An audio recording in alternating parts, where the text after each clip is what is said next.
Original post, June 26, 2024.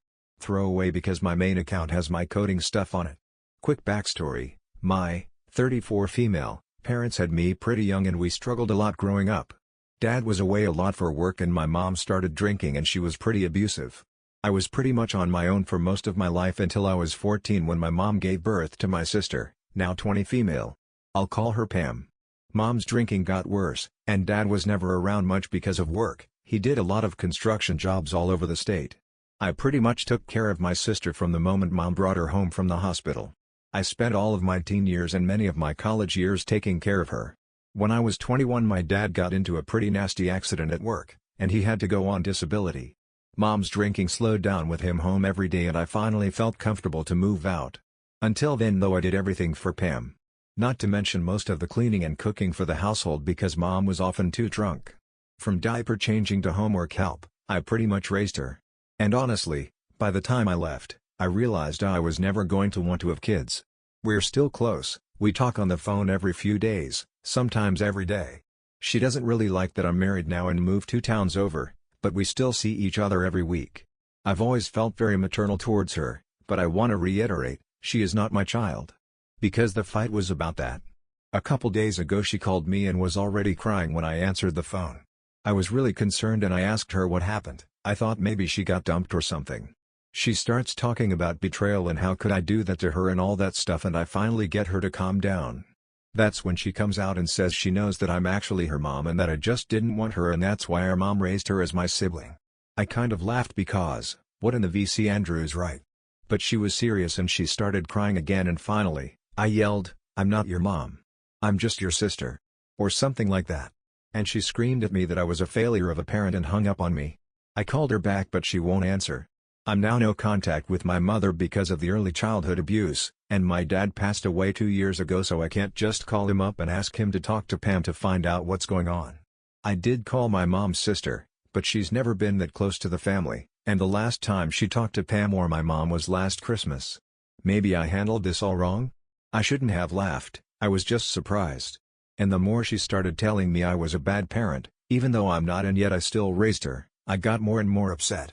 My husband said my reaction was normal but my best friend said I could have been nicer. So, am I the asshole? Edit, quick update. After dinner I sat down and read your replies, thank you. I thought about what you all said and that my sister might be going through a rough time so I tried calling her again to apologize. Even if I wasn't entirely wrong, I know she's under pressure right now with school and work and whatnot. She didn't answer the phone so I tried using my husband's cell and she picked up. I think she was screening her calls. Anyway, she didn't let me talk much. I told her again I wasn't her mom, but she doesn't believe me. The person who said my mom might have had something to do with this was right. Mom evidently told her my big family secret, and that she was my kid. That's all I got out of her before she yelled at me and hung up. She's really upset and I don't want to push her right now so I'm going to give her a couple of days. I don't have access to birth certificates or anything, but I'll eventually stop by with some pictures of me from those years, and Mom who is obviously pregnant in them, and offer to do a DNA test. I don't know if that can be done, but maybe? Hopefully, that will be the end of this. Relevant comments. Comment 1. Not the asshole. Who knows for how long she has had this idea in her head and she finally told you. Maybe is her only way to justify your mom's actions while she was growing up and not feeling loved by her, and you being her mom was the only explanation that made sense to her. Either way, your sister needs therapy to overcome her childhood trauma. OP. You're right and once I get this whole thing cleared up I'm going to offer to help her find someone. Maybe through the school, but if not, I can probably afford to pay for a few months to get her started with some processing of the trauma of our childhoods. Comment 2. VC Andrew's analogy is epic. Not the asshole. I'm not picking up that anyone in your family communicated at all, much less effectively, and had anything resembling boundaries. That's a recipe for all kinds of problematic misunderstandings down the line. But to your specific question, the collision of your sister's expectations and your own boundaries isn't necessarily fatal to your relationship. You're asking for feedback about communication issues of adult children of alcoholics. That's highly encouraging. Maybe look into resources for A C of A before reaching back out to your sister. It could end up helping both of you learn how to communicate in a healthier and hopefully more productive way. Positive vibes going out to you both. OP. I used to go to children's of AA groups. It was very therapeutic and I think maybe if I can find one around here I'll take Pam with me for a few sessions.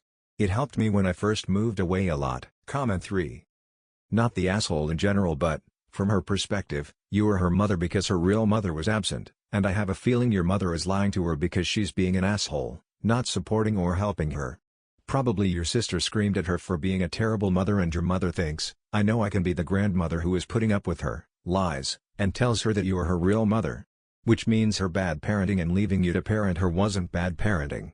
You may want to break that her mother is lying to her and you'll take a DNA test to prove it, tell her to ask the dumbass drunk if she'll do the same, and tell her to figure out why she won't. OP. I'm going to give her a few days and then show her some photos from back then. Some of me as a teenager to prove I was never pregnant and some of mom where she looks obviously pregnant. Hopefully that will help. Otherwise, I will offer to do a DNA test, though I'm not sure how to get those done for sisters or familial relations that aren't parental. Comment 4. Not a asshole. Your reaction was natural. You were taken completely by surprise, and you reacted instinctively. I think you can understand your sister's position. Her mother was absolutely no good. The only good memories she has of mothering come from you.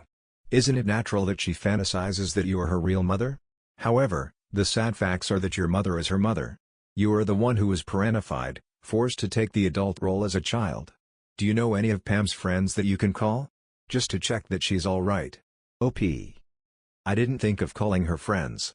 I actually could reach out to one of them and just tell her it'd be a good idea for a movie night or coffee or something, just to spend time with her. She's going through a lot right now and if I can't be there, at least Sarah can. Update 1, June 29, 2024, 3 days later. There weren't a ton of comments, but for those of you who did comment I thought you might want an update. And if not, at least I can rant about everything. First, my sister has completely calmed down. Her best friend Sarah took her out last night to watch a movie, get some dinner, and just unwind. And while they were hanging out, Sarah talked to her about everything. Mostly pointing out that she had seen photos of our mom pregnant and me in the photo. Obviously, she wasn't pregnant with me in those photos so she had to be pregnant with Pam. So about midnight last night, Pam called and apologized and we talked for a while and had a good cry and I thought everything was settled. I put it down to the fact that she's working part-time and taking summer classes, which are intense. This morning she called to see if I wanted to grab lunch and she sounded kind of down but I didn't think anything of it. We went to lunch and everything was normal again until she broke down crying towards the end of our meal. When I got her calmed down, she apologized several times about the thinking I'm her mom thing and started talking about what led up to it. I guess mom is drinking heavier again. But more than that, she's pressuring Pam for money because she's disabled and can't work. And because Pam was giving her money constantly, she got behind in her own bills, which thankfully isn't much but is enough to stress her out. Which led her to doing worse in school and it cascaded. Then a week or so ago when Pam finally told mom she could no longer handle giving her money and paying rent on her room, mom laid into her and said that Pam should be grateful that she took care of her when I abandoned Pam to go to college. Which, no. I did not. I only moved out into an apartment nearby, and I was 21, and I came over almost every night to spend time with Pam. I didn't move farther away until after I was married, and by that point, Pam was a teenager.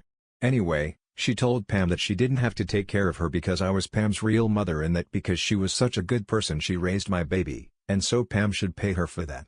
And even if any of that was true, which obviously it's not, I should be the one paying for that, not Pam. But mom knows that I won't deal with her anymore, and Pam is still talking to her. So I've now convinced Pam it's a good idea to go no contact with mom. And if she needs anything, to call me or my husband. No matter what time of day. I also offered to pay for a few sessions of therapy. I can afford a couple of months for her at least.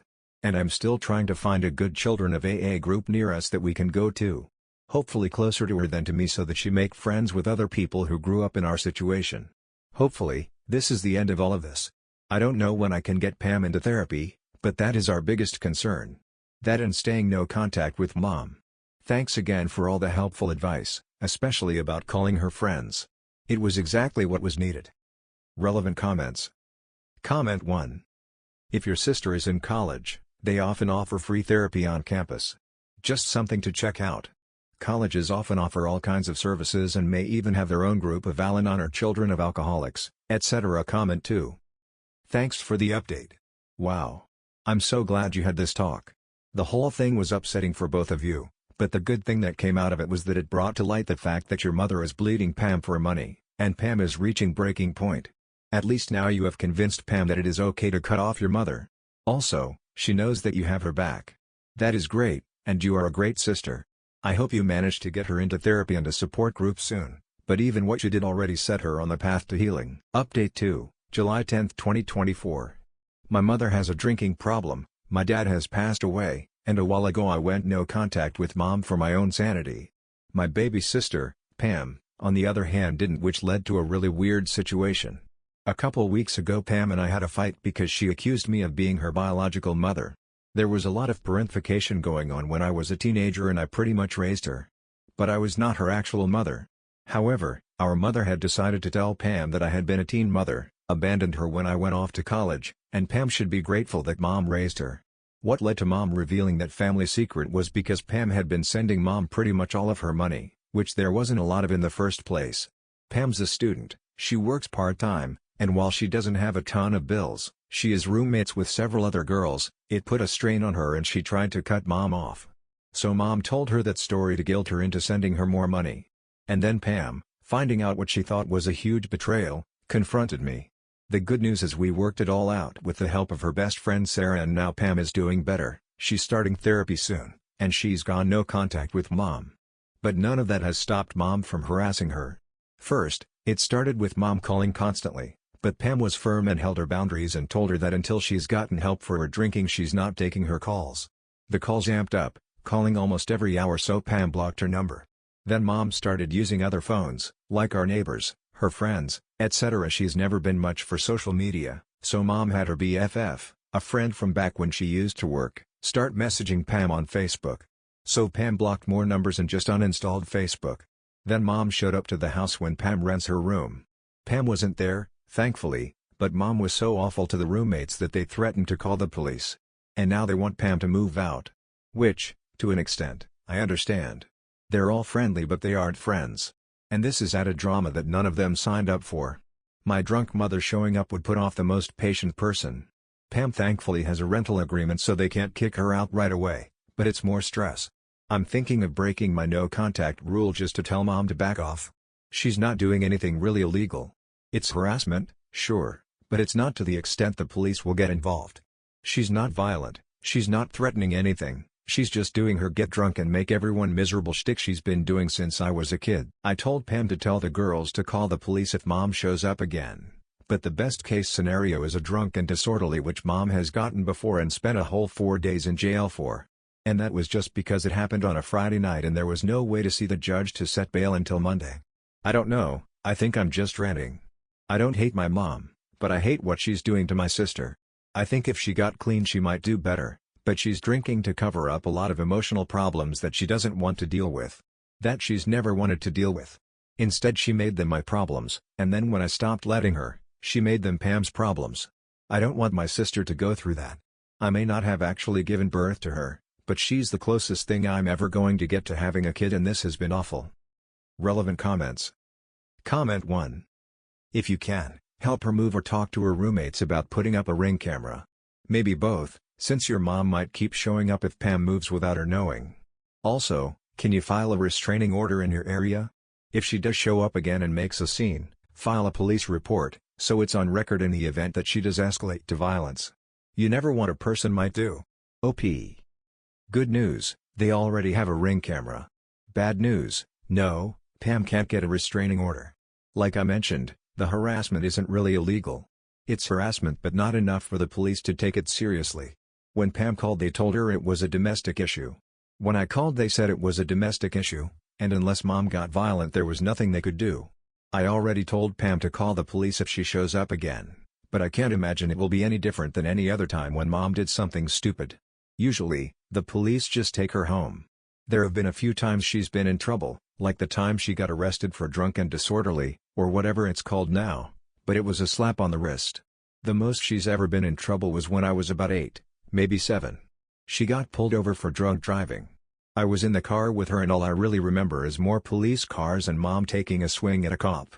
Dad had to come home from a job and he was furious. I spent several hours at the police station eating M&Ms out of one of those quarter vending machine things. And even after all that, Mom still only had what I assume was probation for a year or so. Comment 2. Check your sister's credit and your own as well. OP. I know my own credit pretty well. My husband and I bought a house a bit over a year ago, so on that front we're good. But I will have Pam run hers. I don't think Mom has gone full identity theft, but you never know. Comment 3. A restraining order would be fantastic, but OP has said the harassment doesn't meet the requirements yet. Deleting Facebook was good.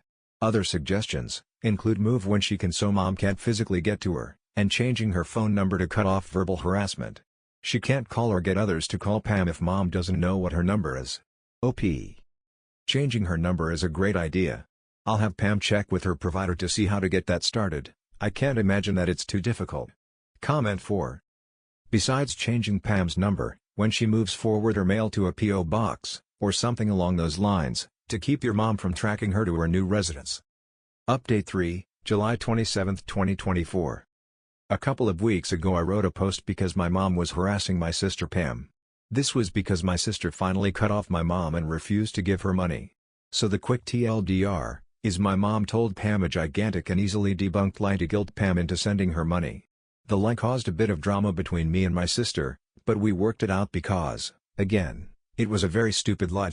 After the truth came out, Pam finally went no contact with Mom, just like I had done a while ago.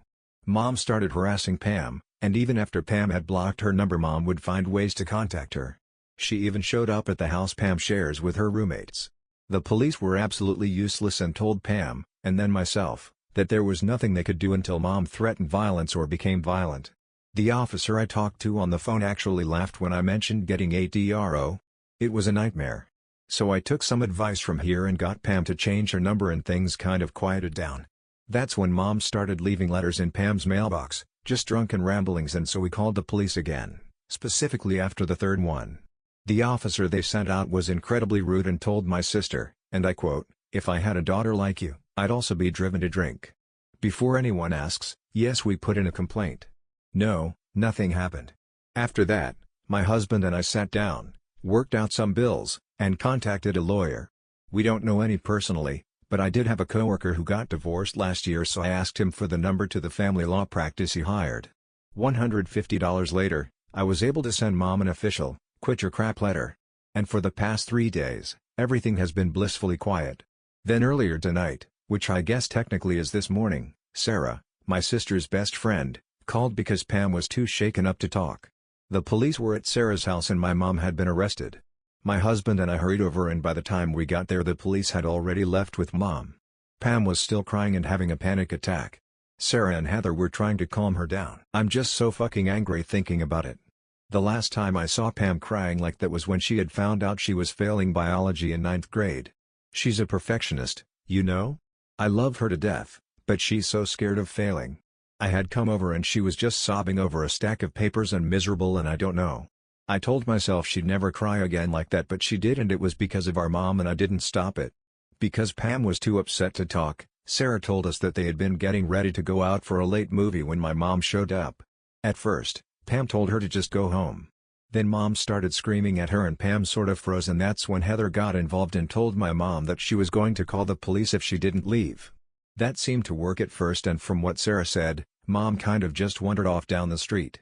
Pam was shaken up, but it seemed to be over then they heard a loud crunching sort of noise from outside and they looked, and Mom had driven over the neighbor's mailbox, which to be honest, I didn't notice when I pulled up, but it was flattened. Heather immediately called the police, but I guess so had the neighbors. Then Sarah called us. The police came. Mom refused to do a sobriety test and they hauled her off. The worst part is, I'm not entirely sure they would have actually arrested her if the neighbors hadn't called too. It's kind of a quiet neighborhood and the people directly next door seem to be in their 50s or so. Sarah said the husband came out to put in the complaint about the mailbox and the police talked to them more than they talked to Pam, who was actually getting harassed. Because Pam was so shaken up, we brought her home with us. She thankfully passed out almost immediately and then my husband fell asleep, but I can't sleep. I'm so angry. Mom could have hurt someone and the police have done absolutely nothing up to this point. I'm sure we'll have more options now that she's been arrested. Maybe we can even get a restraining order, but if they had just listened to me weeks ago when Mom first started harassing Pam, none of this might have happened tonight. Edit: I forgot to mention, I live about an hour away from my sister. When Sarah called, I had fallen asleep on the couch while my husband was playing video games. So by the time I got up, got dressed, and drove over, nearly 2 hours had passed. Relevant comments. Comment 1.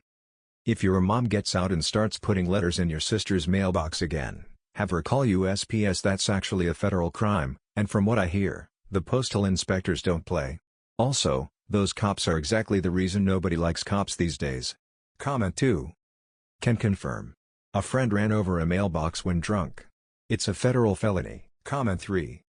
It's not just hitting the mailbox, putting anything in a mailbox that is not incoming or outgoing mail is a big deal at USPS, like letters, or packages for a friend, or flyers. Comment 4. You're taking steps. Time to get doorbell and security cameras that record at both of your houses. Mom is going to be let out, but she will be in hot water for the DUI, and if you see her on the camera behaving recklessly, you can report her for suspected drunk driving, or hopefully, if the courts are more useful than the police, on a suspended license. You have legal support in each other. She will go through an extinction burst, but looks like she'll put the nails in her own coffin in the process and get herself locked up for one transgression or another. This too shall pass. Update 4, July 29, 2024, 2 days later. I was pretty busy this weekend and didn't get to respond to any comments, so I thought I would respond to all of them and give a quick update. 1. Contact the Postal Service about the letters. I have tried. The girl at the local office had no idea what I was talking about, but she sounded kind of young. I think I'll try calling back tomorrow and see if I get someone else. But thank you for the idea. Googling did not get me anywhere. The complaints page kind of sucks. A lot of information on fraud, but less on harassing people. 2. Get a doorbell cam. We have one. Or rather, the house that my sister was staying in had one. We have tons of footage of Mom being drunk and belligerent, but again, not actually threatening, so the police shrug and say, oh well, she's not there right now, is she? An actual 3. Contact the city council about the police issue. That is on our to-do list after we get things settled down. That will probably be several months out though. 4. To the attorney who said to contact the DA, I have told Pam to do this. Because I'm not the one seeking out the restraining order, I have a feeling it would be more impactful if Pam did it. However, I have told Pam that I will go with her to talk to the DA right now. I think she's still overwhelmed and just wants to settle in. Which leads me to our update. Pam has moved in with my husband and I. The moment my husband woke up after that awful night, he brought it up to me. Which is why I love him. I wanted to bring it up to him, but we only have one small extra room, and we've been using it as an office and game room for his board games, so I was afraid that he'd feel cramped. We brought it up to Pam and she seemed relieved. Her roommates are really nice girls, but again, they didn't sign up for this, and I think we can all tell they're tired of Mom's crap. So Sunday we moved her important stuff over and she's going to be staying here. Her bed and bigger things are still at the house, but she doesn't have to move it until September when her lease ends. She's having to sleep on a crappy pull-out couch, but I think she feels safer at the very least. Granted, she's upset because she had to quit her job, but I told her she can help around the house and will take care of her rent at the other house. I wouldn't have even brought up the helping around the house, but she heard me tell my husband I'm going to have to put in a few more hours to cover the rent next month, and she started spiraling about being a burden. Which she is not. I'd work 80 hours a week if she's safe and happy, I don't care. As for Mom, the judge saw her this morning and bail was set. I think she's already paid and is waiting to get out, but I don't know for sure. Everything I hear about it is secondhand through friends of friends. I think our godmother bailed her out because I got a nasty email from her about letting Mom sit in jail. I'm not even entirely sure what she's been charged with. Honestly, I don't care. As long as she leaves us alone, I don't care. So that's it. Not very exciting, but that's actually a good thing. Sarah has been here almost every day to check on Pam. She brought her muffins this morning and it was good to see Pam smile. This has been so stressful for her. Hopefully in the next few weeks things will completely calm down, and she'll get some much-needed rest. Relevant comments. Comment 1. I used to be a police call handler. One aspect of the job is to understand that people don't always know the exact crime they're reporting. For example, they often think getting robbed is the same as getting burgled, which are totally different in legal terms. My point is, don't stress about what crime you think has been committed, just tell your story and let the experts work out what crime has happened and what to do about it. As for your godmother, perhaps the poor dear just doesn't understand how your mother is behaving. Perhaps you should help her understand the problem. If you can, Get someone to tell your mother that your godmother is hiding Pam at her house. If you are lucky, she will spend all her time laying siege at that house and she won't bother you at all. Comment 2. So I've worked in local government and sometimes it's difficult to navigate. For law enforcement, figure out who they answer to. Depending on the political structure of your area and what type of agency it is, it may or may not answer to city council. For example, where I'm at, the city police answer to the mayor, but the county is an elected agency, so ultimately it's the governor or a state oversight. For USPS, you can contact your federal representative or senator. You may need to send a formal request through their website, but with a little digging, you can probably get their legislative aid and office staff's email to CC as well. For the TROC, if there is a victim advocate with the local state attorney's office, or whatever your area calls them. This will obviously be more for your sister, but the advocate will help with what resources are available. Good luck. How does someone become like OP's mother? Like you would think she'd have had a wake-up call with the drunk driving or something way before now. Also, did she want to run over the neighbor's mailbox or did she miss her target? Anyway, that's it for this video. If you enjoyed, please like and subscribe. Thank you for watching, and I will see you in the next one.